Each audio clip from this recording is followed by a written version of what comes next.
The 5 dimensions of cultures varies from place to place. Today, I'm going to talk to you of the 3 of the 5 dimensions that I deem most important when understanding cultures. Japan created Honda in 1955. With its great success, it soon became a larger company. Honda eventually expanded to America in 1969. This is just one example of the same company being in 2 different countries. Therefore, it's easy to see other cultures in the United States. This is why it is so important to understand other cultures. If you have not experienced with working with another person in the Japanese culture, there's a great chance that you might someday. This presentation will explain to you what you might experience at work. Culture is in our everyday lives. We will always interact with people of different cultures, but to truly understand them will make a huge difference. Learning about different cultures that you are unfamiliar with can help you understand their work style. This is a visual representation of the 5 dimensions of the United States and Japan. Culture varies in 5 dimensions, which impacts the communication between individuals. In this presentation, I'll be focusing on interpersonal relationships of the workplace in the United States and Japan. I've read and studied the 5 dimensions of culture, as well as look at the credible resources that explains Japanese culture. First, I will discuss individualism and collectivism of the United States and Japan and how it pertains to the workplace. Then I will explain how uncertainty avoidance plays a part in the workplace of both cultures. Lastly, I will discuss long-term and short-term orientation of the United States and Japan and how it impacts their workplaces. The 5 dimensions start with how a person views working aside another. They could either have individual goals and be considered an individualist, or they could focus on group goals and personal relationships, which would make them a collectivist. The United States is more of an individualist society, meaning that they focus on the benefits of themselves. They would most likely keep in mind promotions and pay increases rather than how to benefit the entire group. This is mostly because the United States has very competitive jobs. A great example of individualism in the United States would be a worker given an assignment in a group. After the group gets done with the project, only one worker gets promoted. This worker did not complete the project for the entire group's benefits. They did it specifically for their own benefit. On the other hand, Japanese culture is a collectivist society. In the workplace, they are more likely to focus on the benefits of the entire company rather than trying to get a promotion or a pay increase.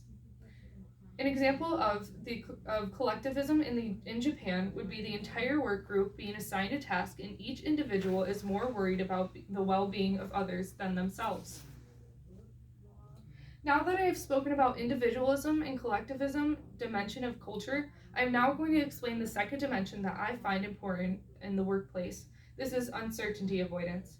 Uncertainty avoidance is important when communicating. This is because some people may feel more comfortable if everything is explained in fine detail, or they could possibly feel uneasy if everything is explained. The United States is rated in the middle of uncertainty avoidance. Therefore, in a job, someone is more likely to ask if they believe they need more explanation. An example of uncertainty avoidance in the United States would be if someone is being trained for a new job. They wouldn't expect to be told to do simple tasks. Japan is one of the most uncertainty avoidant countries in the world. This is often attributed to the fact that Japan is constantly threatened by natural disasters, from earthquakes, tsunamis, typhoons, to volcano eruptions. In their culture, even the way that you are dressed and behave is written down in books.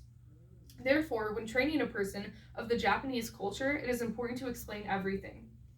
A good example of uncertainty avoidance in Japan would be a person being trained for a new job and being explained every task. They would want simple tasks explained to them because they would want to make sure that they're doing it right for this particular company. Now that I have explained uncertainty avoidance, I am now going to explain the final dimension that I believe is important to understand in the workplace, and that is long-term and short-term orientation. Long-term and short-term orientation show how every society has to maintain some links with its own past while dealing with the challenges of the present and future. The United States is a short-term orientation. This indicates that Americans are more likely to focus on short-term goals. Business measures their performance on a short-term basis, with profit and loss statements being issued on a quarterly basis. This also drives individuals to strive for quick results within the workplace. An example of short-term orientation of the United States would be a company would focus on quick goals to gain quick success. They also determine failure a lot quicker too. Japan is one of the most long-term oriented societies. This indicates that most Japanese citizens focus on long-term goals. They focus on goals that are going to help them in the future. An example of Japan being a long-term orientation is how they focus on understanding the question rather than the answer.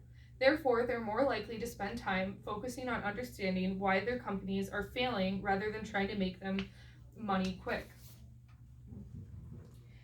Today, I went over individualism and collectivism of the United States and Japan. Then I discussed uncertainty avoidance. Lastly, I explained the difference between United States and Japan's long-term and short-term orientation. Culture varies in 5 dimensions, which impacts communication between individuals in the workplace. In this presentation, I focused on the 3 of the 5 dimensions of interpersonal relationships of the workplace of the United States and Japan.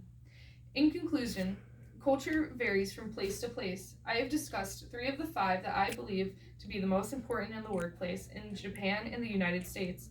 It is very important to be aware of the different cultures around us. To truly understand will make a huge difference in the workplace.